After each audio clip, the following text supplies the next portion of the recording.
Complete Writing 1099 Leak. Chapter title, Peaceful, Peace-Loving. Chapter cover, 3 raccoons wearing Odin's hair. The chapter begins where it ended. In the final act, King Bakuri hears news of what the King of Goa did there. He burned the Grey Station. And now he's doing the same thing in the Kingdom of Sharbat. He wants to burn down the village and shoot people who protest. Kuma couldn't take it anymore, so he destroyed the palace and defeated King Bakuri. This event was later called the One-Man Revolution in the Kingdom of Sharbat. Shortly thereafter, Saint Saturn in Marigua heard news that there was a new king in the Kingdom of Sherbet.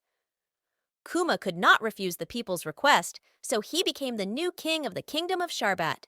However, he continued to live in the church, and the person actually running the Sherbet Kingdom was King Bulldog, who was king 2 generations before the present. One day, Bonnie accidentally ate the Toshi Toshi no Mi fruit. We can't tell when she ate it or why the fruit was in the Sorbet Kingdom, and transformed into her adult form, the same form she uses these days. Everyone was shocked and thought it was Jenny. King Bulldog visited the church with his mother, Connie. Bonnie tried to turn into her old self as she looked at Connie, so her appearance as an old woman became very similar to Connie's.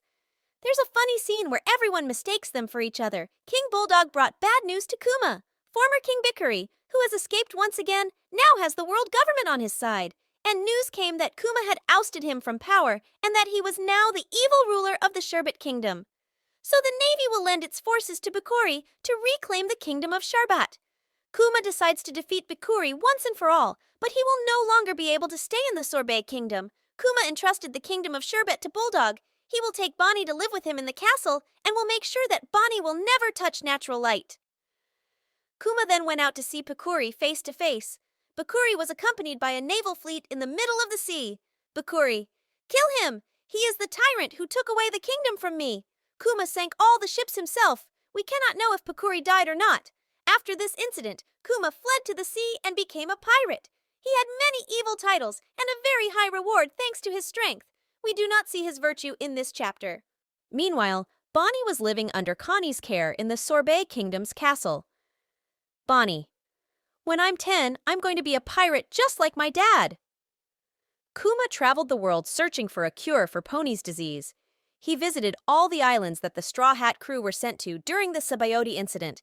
He talked with the inhabitants of the Kingdom of Turin and with scholars from Witheria, with Heracles in the Boyne Archipelago. Even Abdullah and Jet tried to get Kuma's reward, but Kuma destroyed their ships. Kuma finally reunited with Dragon on a ship in the middle of the sea. All current revolutionary leaders were on board, except Sapo and Koala. Dragon tells Kuma that Ivankov and Inazuma as well have been captured and sent to prison. No more details on this. Meanwhile, Kuma has become a king, a tyrant, and now a pirate. Bello Betty asked Kuma something. Bello Betty, I want to become the commander of the Eastern Army, but Dragon will only give me this position with your approval.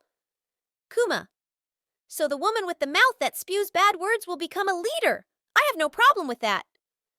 Dragon talked to Kuma about Vegapunk. Dragon said that he never recommended Vegapunk because it was impossible to meet him while he was in Punk Hazard. But nowadays, an incident happened in Punk Hazard, the explosion caused by Caesar Clown. And Vegapunk moved his laboratory. Dragon, the lab's defense is still weak. You should go and meet him now.